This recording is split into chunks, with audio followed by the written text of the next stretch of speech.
Sejam bem-vindos ao canal Abominatio. Todas as quartas e sextas-feiras você encontra conteúdo novo por aqui.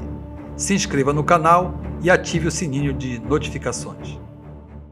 Ao abrir as páginas de um jornal Sagre, As noites de aparições se tornaram frequentes Realizado no com bairro. objeto de magia negra e feitiçaria.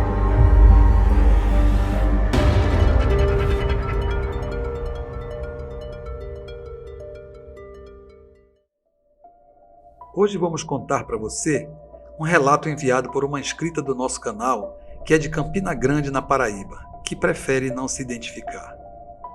O demônio do porão. Eu moro hoje na cidade de Campina Grande, na Paraíba, mas quando eu tinha entre 10 e 11 anos de idade, tive que morar com uma prima em São Paulo, na capital, e ela ficou me criando por algum tempo. Ela morava numa casa de 3 andares, tipo sobrado, que tinha um porão, que era na verdade um kitnet no subsolo. Eu era uma criança um pouco à frente do meu tempo, com um humor ácido, muito debochada, e isso irritava demais a minha prima. Por isso, muitas vezes, ela me colocou de castigo para dormir sozinha no porão do sobrado. A primeira vez que eu fiquei de castigo naquele porão, poucos minutos depois do meu primo me fechar a porta por fora, eu tive a nítida impressão de ter mais alguém ali. Eu não estava sozinha.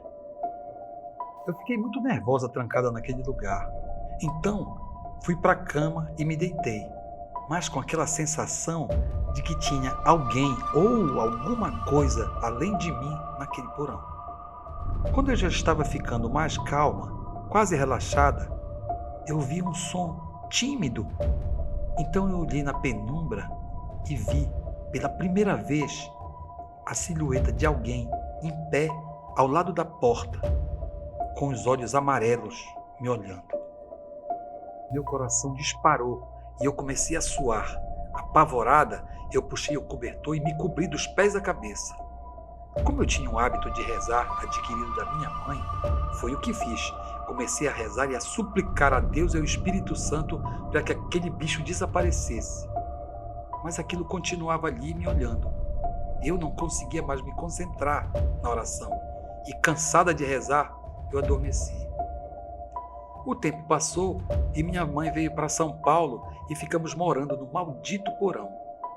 Por mais 2 vezes eu vi aquela coisa maldita olhando para mim, mesmo com a minha mãe estando dormindo na cama comigo.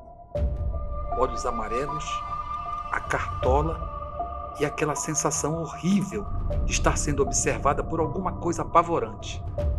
O tempo passou e a coisa desapareceu. Voltamos a Campina Grande para morar na casa da minha avó, que estava muito doente. Essa casa tinha umas histórias muito macabras do tempo em que ela ainda estava sendo construída. Mas, antes mesmo de eu ter conhecimento dessas histórias, eu comecei a sentir que havia algo estranho naquela casa. Eu passei a ter aquela sensação de não estar sozinha com muita frequência. Daí, eu comecei a pensar, tem alguma coisa errada aqui. Foi então que eu comecei a ver vultos e sentir cada vez mais aquele desconforto de estar sendo observada por alguma coisa maligna. Ao deitar à noite eu rezava e, como sempre, ficava tão exausta que adormecia sem perceber. Uma certa noite, eu estava quase pegando no sono quando eu senti o colchão afundar próximo aos meus pés e tive a nítida sensação de que alguém havia sentado na minha cama. Eu estava toda enrolada no lençol, então eu abri os olhos lentamente e dei de cara com aquela coisa sentada na minha cama me olhando. Isso passou a acontecer seguidamente, por várias vezes, vários meses. E isso aconteceu dos meus 15 aos 19 anos. Não era toda noite, mas todo mês acontecia. Quando eu ia esquecendo, a coisa aparecia. Como eu já estava mais velha e já havia me acostumado um pouco com aquelas aparições, eu pensei, eu vou enfrentar esse bicho. Uma certa noite eu criei coragem e comecei a falar em voz alta com o bicho. Pronto, agora deu. Tu não enjoa não, é? Eu devo ser muito bonita, vou te dizer, viu? Eu debochava tanto da coisa, até o medo não me incomodar tanto e eu consegui dormir. O que era raro, pois eu tinha uns pesadelos horríveis, muito reais, mas dormia. Isso quando eu não entrava em pânico e saía correndo do quarto. Como eu frequentava muito a igreja, me tornei ministra de música e passei a ter formação mais intensa com os dons do Espírito Santo. Um certo dia fui à igreja e lá fizemos um círculo de orações. Então, em dado momento, comecei a escutar umas gargalhadas aterrorizantes. Eu escutei aquilo e fiquei estática, quase em pânico. Quanto mais eu rezava, pior ficava. E a gargalhada se transformou em grito de pavor.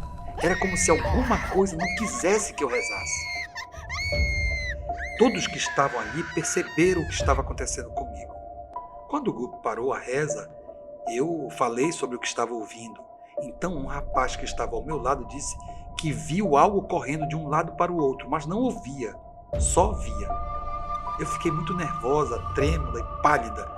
Daí encerramos as atividades e o rapaz teve que me deixar em casa. Ao nos aproximarmos de casa, eu comecei a me tremer de medo, porque eu sabia o que ia encontrar no quarto. Ao entrar em casa, eu fui completamente tomada pelo pavor. Com tudo isso, eu fiquei muito estressada e cansada e fui me deitar para tentar descansar e adormeci, mas logo despertei. E ao abrir os olhos, me deparei com a coisa me olhando e comecei a rezar o terço. Mas eu estava com tanto medo que não conseguia me concentrar. Invoquei as milícias celestiais, São Bento. Eu já estava no terceiro terço quando a coisa se manifestou, dessa vez com violência. Eu senti uma pancada muito forte no colchão, como se alguém tivesse pulado na cama. Depois desse evento, a coisa desapareceu por um bom tempo. Apareceu raríssimas vezes. Foi então que eu percebi que ele aparecia sempre num horário determinado. Daí eu comecei a regular o horário. Como eu adquiri uma dificuldade para dormir, fiquei atenta. Se der 2h30 da madrugada, eu não vou mais para o quarto. Espero dar 3h30, porque eu sempre vi a coisa entre 2h50 e 3h15. Parece que tem coisas que nos escolhem e continuam lá, haja o que houver. Hoje eu tenho 25 anos e continuo com dificuldades para dormir. Ou eu durmo até as 2 horas, ou eu durmo depois das 3h30. E ainda sinto aquela presença maligna, angustiante, quando estou sozinha. Como agora, escrevendo esse relato, com todas as luzes da casa acesas.